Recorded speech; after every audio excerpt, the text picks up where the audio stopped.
students, this session is for BGMC first semester and subject is General Hindi.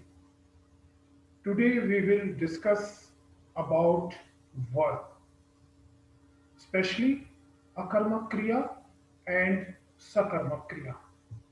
Let me share my screen.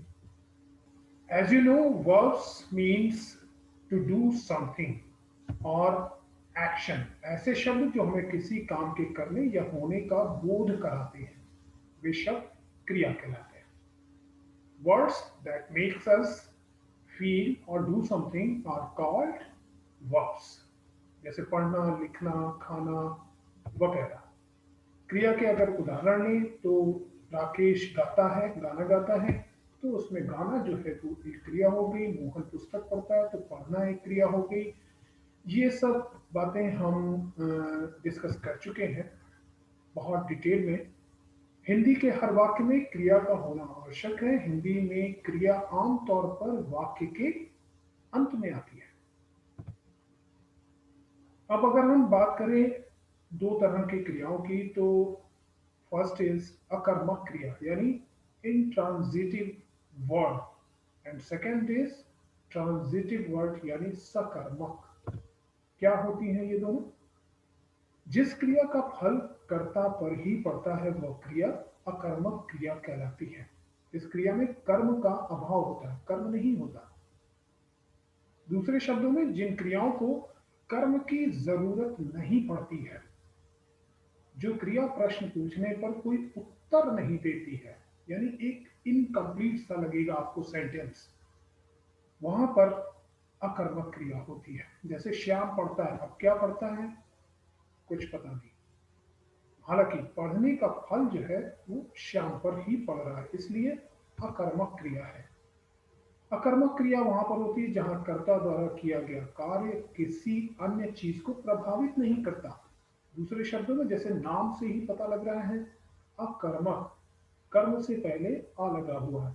अकर्मक यानी कर्म नहीं है, उपस्थित नहीं है.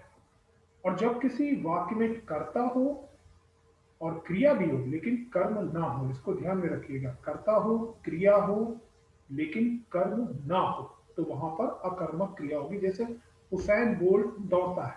अब इस वाक्य में देखिए तो हुसैन बोल्ट कर्ता का काम कर रहा है और दौड़ना क्या है, क्रिया है, लेकिन इसका प्रभाव किसी और चीज पर नहीं पड़ रहा है.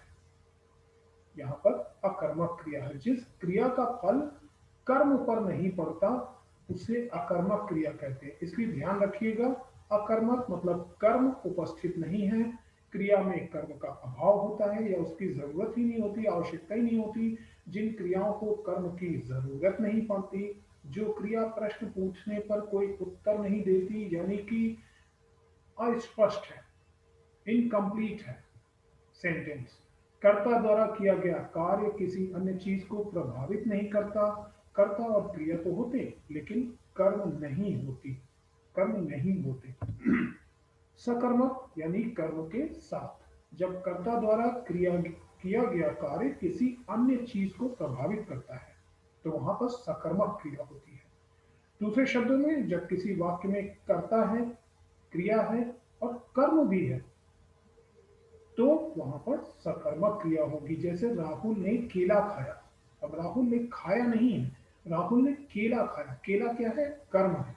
अब इस वाक्य में राहुल करता है, खाया उसकी क्रिया है और केला यहाँ पर कर्म है, यानी कर्म आ चुका है, सेंटेंस कंप्लीट हो चुका है. चूंकि यहाँ कर्ता, क्रिया और कर्म तीनों हैं इसलिए यहाँ पर सकर्मक क्रिया होगी. सकर्मक फिर से बता दूं, जैसा कि नाम से ही स्पष्ट है, जिसके प्रयोग में कर्म की अनिवार्यता बनी रहती है, उसकी जरूरत बनी रहती है. जैसे अनुराग ने फल खरीदे. क्या खरीदे, फल खरीदे. यहाँ खरीदे यानी क्रिया का प्रभाव फल पर पड़ रहा है, फल खरीदा जा रहा है.